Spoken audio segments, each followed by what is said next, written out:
Good afternoon. This is Akashvani and I am Valsa Williams with the Midday News.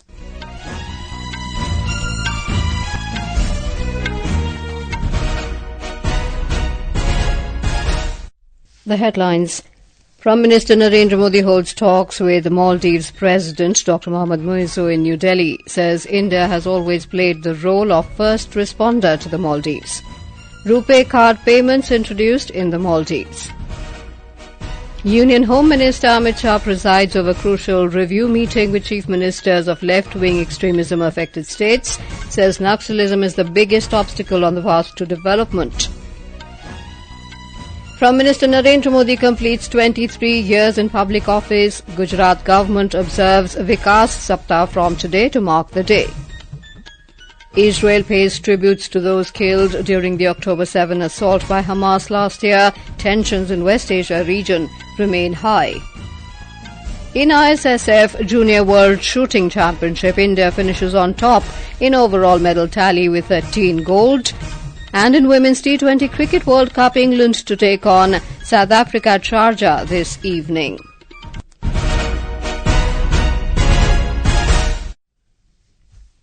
Prime Minister Narendra Modi has said India has always played the role of first responder to the Maldives. After holding delegation-level talks with President of the Maldives, Dr. Muizzu, Prime Minister Modi in a joint press statement highlighted that India has always fulfilled its responsibility as a neighbour. He said the relationship between India and the Maldives are centuries old and India is its closest neighbour and close friend. Mr. Modi said the Maldives also has an important place in our neighbourhood first policy and Sagar vision. हमारी neighbourhood first policy और सागर vision ने मालदीव का महत्वपूर्ण स्थान है इन दोनों में। भारत ने सदैव मालदीव के लिए फर्स्ट रिस्पॉन्डर की भूमिका निभाई है, चाहे मालदीव के लोगों के लिए एसेंशियल कमोडिटीज की जरूरत पूरा करना हो, प्राकृतिक आपदा के समय पीने का पानी उपलब्ध कराना हो, कोविड के समय वैक्सीन देने की बात हो। भारत ने हमेशा अपने पड़ोसी होने के दायित्व को निभाया है। Prime Minister Modi also informed about various projects completed by India in the island nation. He said he virtually inaugurated the runway of Muizzu International Airport in the Maldives with Maldivian President Dr. Muizzu. Maldives में infrastructure विकास के लिए पुनर्विकसित Muizzu airport का उद्घाटन किया है। अब greater माले connectivity project में भी तेजी लाई जाएगी। थिलाफुशी में नए कमर्शियल पोर्ट के विकास में भी सहयोग दिया जाएगा। आज भारत के सहयोग से बनाए गए 700 से अधिक सोशल हाउसिंग यूनिट्स हैंडओवर किए गए हैं। मालदीव के 28 आइलैंड्स पर पानी और सीवरेज प्रोजेक्ट्स पूरे किए गए हैं।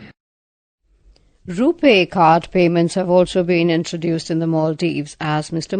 Modi and Dr. Muizzu witnessed the first such transaction. Several memoranda of understanding have also been signed between the two nations, including in the area of combating corruption, judiciary, youth and sports.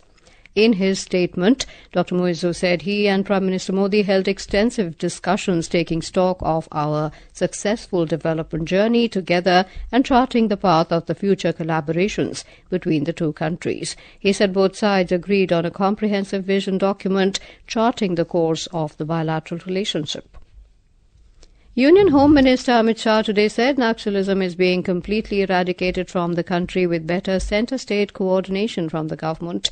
Mr. Shah chaired a review meeting with chief ministers of left-wing extremism affected states in New Delhi today. He said Naxalism is the biggest obstacle in the path of development and it is not going to benefit anyone. Mr. Shah has appealed to all youth associated with Naxalism to leave weapons and join the mainstream. चाहे north east हो, चाहे कश्मीर हो, चाहे वामपंथी उग्रवादी क्षेत्र हो, सब जगह लगभग कुल मिलाकर 13,000 से ज्यादा लोगों ने हथियार छोड़े हैं और मेन स्ट्रीम में शामिल हुए हैं। यहाँ पर जो आज भी नक्सली युवा हथियार लेकर ये नक्सलवाद की प्रवृत्ति में लिप्त है, मेरा उनसे आग्रह से विनती है कि हथियार छोड़िए, मेन स्ट्रीम में आइए। सभी राज्यों ने आपके पुनर्वसन की योजनाएं, बहुत ल्यूक्रेटिव योजनाएं बनाई हैं, इसका फायदा लीजिए और देश के विकास में आपका योगदान दीजिए। The Home Minister said the government is committed to completely rooting out the menace of left-wing extremism by March 2026.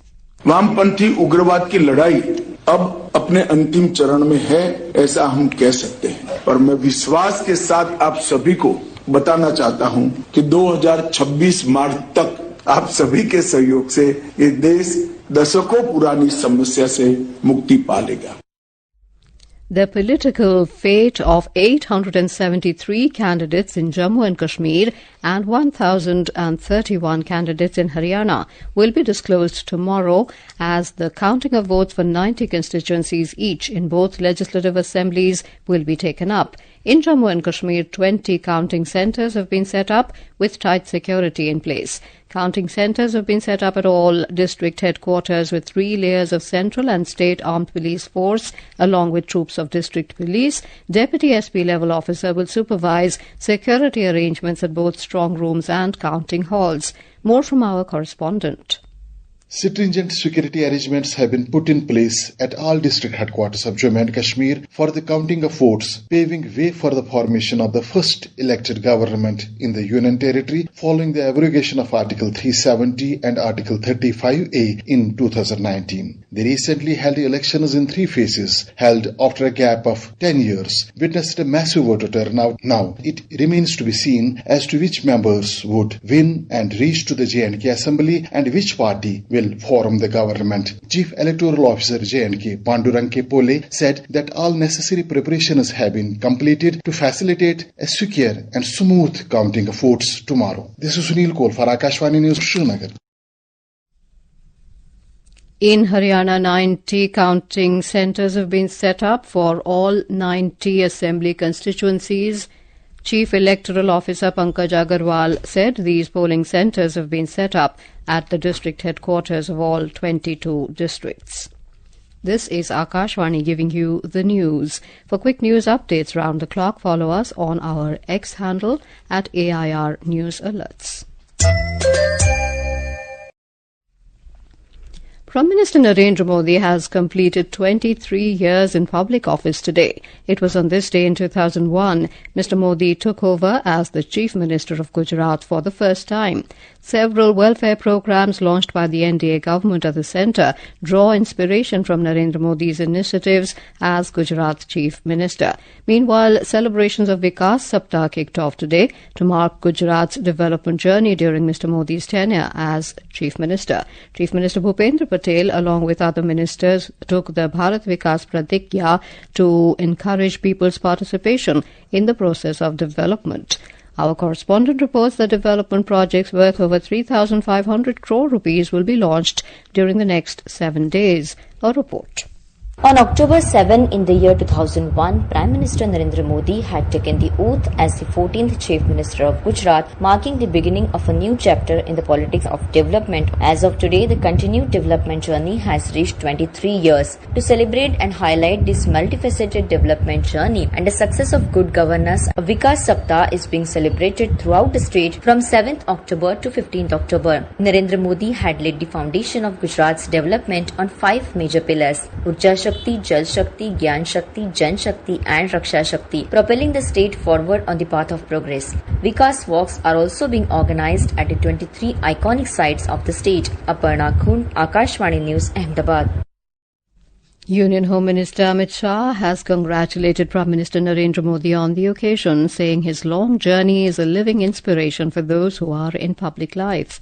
In a social media post, Mr. Shah said, public service of Prime Minister Modi is a symbol of the dedication as to how a person can devote his entire life to national interest and welfare of the people. Mr. Shah said Mr. Modi has shown how to carry out work for the welfare of the poor, the country's development, security and strengthening India's global identity at the same time. A Delhi court today granted bail to Rashtriya Janata Dal chief and former Railway Minister Lalu Prasad Yadav, along with his sons Tejasvi Yadav and Tej Pratap Yadav, in the Land for Jobs money laundering case. The court granted bail, noting that they were charge-sheeted without being arrested. Bail was granted on a personal bond of 1 lakh rupees each. The next hearing is set for the 25th of this month. The court also directed all accused to surrender their passports. On the 18th of last month, the court had summoned Lalu Prasad and others after reviewing the ED's charge sheet. Today marks 1 year since the Hamas attack on Israel, a day that forever changed the landscape of West Asia as Israelis gather to commemorate the lives lost in the October 7 assault. Tensions in the region remain high, with ongoing military operations and civilian casualties on multiple fronts. An emotional day of remembrance has begun across Israel. As the first light of the dawn broke, hundreds of mourners congregated at the site of the Nova Music Festival in southern Israel, paying tribute to those who lost their lives in the brutal attack 1 year ago. This solemn gathering follows a large vigil held in Tel Aviv yesterday, where thousands came together to honor the victims. The Israeli military reports launching a series of attacks against Hamas positions throughout the Gaza Strip, coinciding with this somber anniversary. The ongoing conflict that has claimed over 41,000 Palestinian lives had plunged Gaza into dire humanitarian crisis. Overnight, multiple locations in Gaza were targeted, further exacerbating the already critical situation on the ground. Hezbollah has intensified its involvement, firing rockets at Israeli city of Haifa. Reports indicate that at least 10 people were wounded in the attack, which caused significant damage. In response, Israeli forces have ramped up their bombardment of southern Beirut, with large explosions rocking the Lebanese capital for another consecutive night. This is Vinod Kumar for Akashvani News from Dubai. Meanwhile, Iran briefly suspended flights before resuming operations, highlighting the tension gripping the entire area. On the other hand, Hamas has praised what it calls the glorious October 7 attack, further inflaming an already volatile situation, with the ongoing violence showing no signs of abating. In shooting, Indian shooters topped the medal tally at ISSF Junior World Shooting Championship with an impressive 24 medals, including 13 gold, 3 silver and 8 bronze in Peru. Italy finished in second place, while Norway took the third spot. On the final day yesterday, the trio of Deepak Dalal, Kamaljeet and Raj Chandra won the men's 50-meter pistol team gold medal. Next, the shooting bonanza will shift to New Delhi for the prestigious ISSF World Cup final in rifle, pistol and shotgun, scheduled for October 13th to 18th. In Women's T20 Cricket World Cup, England will take on South Africa in a Group B match in Sharjah this evening. The match will start at 7:30 p.m. Indian Standard Time. Yesterday, India kept their semi-final hopes alive with a 6-wicket win over Pakistan in Dubai, chasing 106 runs. India overhauled the target with 7 balls remaining. Domestic benchmark indices Sensex and Nifty continue their downward trend, extending their losses in the afternoon session. BSE Sensex slumped by 901 points to 80,786 and Nifty 50 was at 24,724 with fall of 290 points when reports last came in.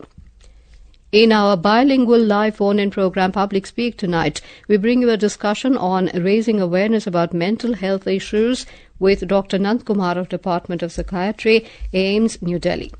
Listeners can ask questions from Dr. Nand Kumar by calling on telephone numbers 011-234-21050 and 011-2331-4444 at 9:30 p.m. onwards tonight. Alternatively, you can also send your queries via WhatsApp on 928-909-4044 or post questions on X with the hashtag AskAIR. World Cotton Day is being celebrated across the globe today. Every year on the 7th of October, the day is observed to recognize the importance of cotton as a global commodity and to promote awareness about challenges faced by cotton farmers and the cotton industry worldwide. Currently, India is the second largest cotton producer in the world after China.